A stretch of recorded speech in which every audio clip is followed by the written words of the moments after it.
So lads, we're in a little bit of a weird spot in NBA 2K20, and I'm going to be talking a little bit about the market again.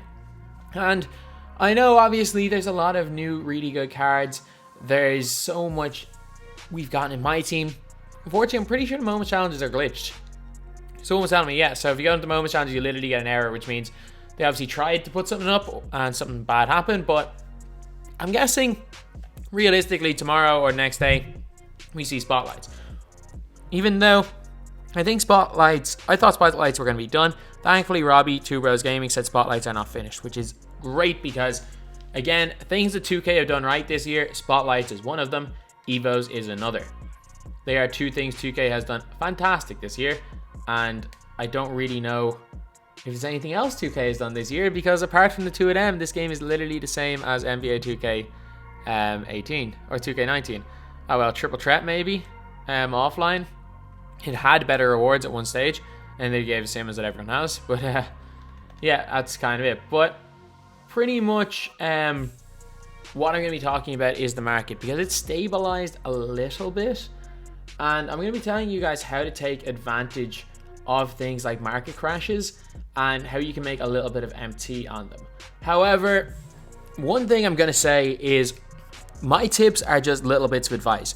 You guys need to kind of adapt what I say, because what works for me will more than likely not work for you.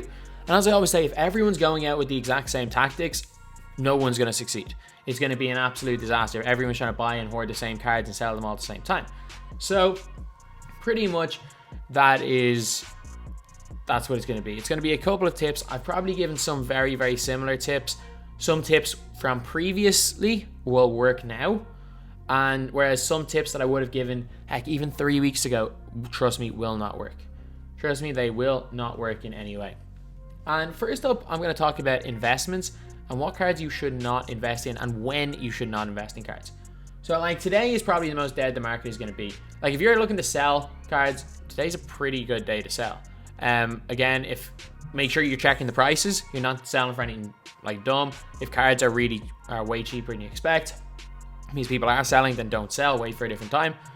But even cards like, I'm just going to say Chauncey Billups, like, yeah, he is not cheap in any way. So he's not expensive in any way, but like, if you compare him, like you were quite easily could pick him up for 2.5 KMT, and now he's a little bit more than that.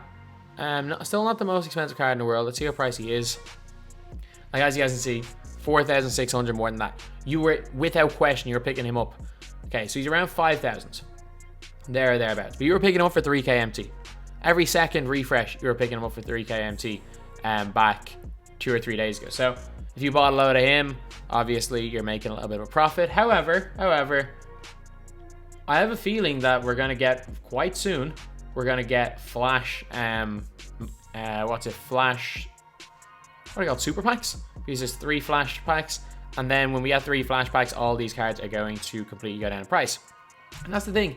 I wouldn't advise at all, to be completely honest. I would not advise at all for investments unless you are going for really low risk investments. So like when I mean low risk investments, I mean like Lance Stevenson for 1,500 MT.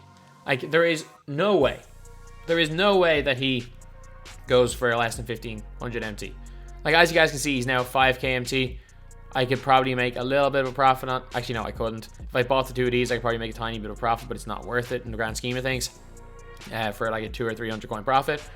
But Lance Stevenson, during the market crash, is going for 2 KMT. You could pick him up for 1,500 MT quite easily, and because of his discard value of 1,000, worst case scenario, you're only losing 500 per Lance Stevenson. That's if you have to discard him, and he's too good to be discarded. Other players that were really safe investments were 2 KMT investments in Chauncey Billups. I do think that at some stage he's probably, because he doesn't lock in, he will go down to 3 KMT. But for the next couple of weeks, I don't think that's the worst investment. But there's nothing foolproof. Like I genuinely did think that the spotlights were foolproof. And then Kawhi, I'm so dumb. I am so dumb. Why did I sell my Kawhi Leonard for? I panicked. I bought them. Like it could have been worse. So I probably could have gotten an extra 30k between the 2 of these. Like I sold Melo for just over 100k and I sold Kawhi for like 90k. So yeah, I probably could have gotten a little bit more out of the two of these, but it wasn't that much of a loss. Had I waited like 3 or 4 more hours, Melo was going for a buyout and Kawhi was going for 70k. So that would have been a decent time to pick them up. But yeah, so it's all about kind of just reading the market, and panic selling is a disaster, and that's what I did.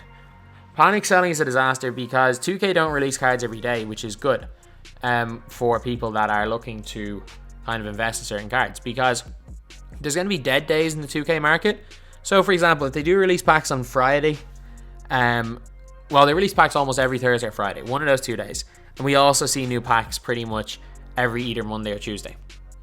So, or new cards. So pretty much I think that Wednesday is probably the best. Wednesdays and Sundays normally are good to sell. Obviously All-Star Weekend was completely different, but you guys can see how much the market stabilized in even 2 days.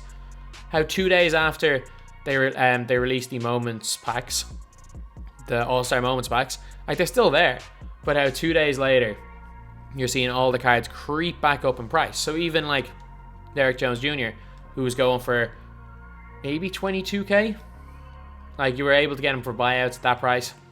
I know a lot of people are picking up for 15k. Bam was about 50k. Miles Bridges is a card that I have. I picked my one up for 15k. Miles Bridges 23k. Like, well, it's not a significant amount they've gone up. They've gone up very, very steadily, and I don't see there being any potential for a major profit. Like, yeah, investments. You can make investments, but investments are very, very risky. So what I would advise, like regardless of any tips of making MT, what I would always advise is something that I feel the need to preach even more now than ever before. Do not have dead weight in your collection that has any value. And I do this. Like, it's hard. It's actually, you know, like, for example, if I'm looking at my collection, actually I don't have much that has any value. But like Antoine Walker, there is absolutely no need for me to have Antoine Walker in my collection. This would not be a bad time to sell the cards for Jeremy Lin either, because I have a weird feeling these packs are going to be added to the token market quite soon. This wouldn't be a bad time, but again, that's just a wild prediction. Cards that have a little bit of value, like I know Penny has almost no value, but there's no point me sitting on him. A prime example is Jeff Petrie. When I got rid of Jeff Petrie out of my squad, he was 25k MT. Decent amount, not too expensive, but a decent amount of MT. However, from sitting on this card for no reason, Jeff Petrie has gone from 25k MT to like 3k MT. If there's a card that you do not want, sell him. Sell it. Like, yeah, sure. You gotta know what time to sell cards. There's no point in selling cards when there's a market in the middle of a market crash. But with the way the market is right now, you buy when packs first come out, the day first packs come out, and also the day before packs come out is a great day to buy. Because once 2K announced specific cards, like when 2K announced that there was going to be an Opal Vince and MJ, the market crashed more than the market did when Vince and MJ came out. So that's the big thing. It's like you got to anticipate cards, you got to see what 2K are doing, and you just got to be smart about it in terms of when to buy and sell. And the biggest way to make money in market crashes is by making sure that you have all your players sold. Because if you have all your players sold before the market crash, you are going to have a ton of MT to work with. Like realistically, if I sold every single card in my collection at the peak time, like I'm going to keep current NBA players for another week or two because I think they might go up a little bit. So if I sold all of these cards on, say if packs come out Thursday, if I sold all these cards on Sunday, which is going to be the best time to sell, I probably would have 450, 500k minimum 500k MT. And then, like, considering the fact that these are the squads I use, it's not going to make any difference. It's not like I use any of the players, so I'd have an extra 300k MT. And then when the market crashes, it means that I can buy more in players, and you can start you can either invest more, or you have more kind of flexibility on the market. If I had more MT, I would have bought, like, I know I can definitely afford Bam in a bio, but I don't want to give myself no MT, just especially on the off chance that there was something new and better that came out.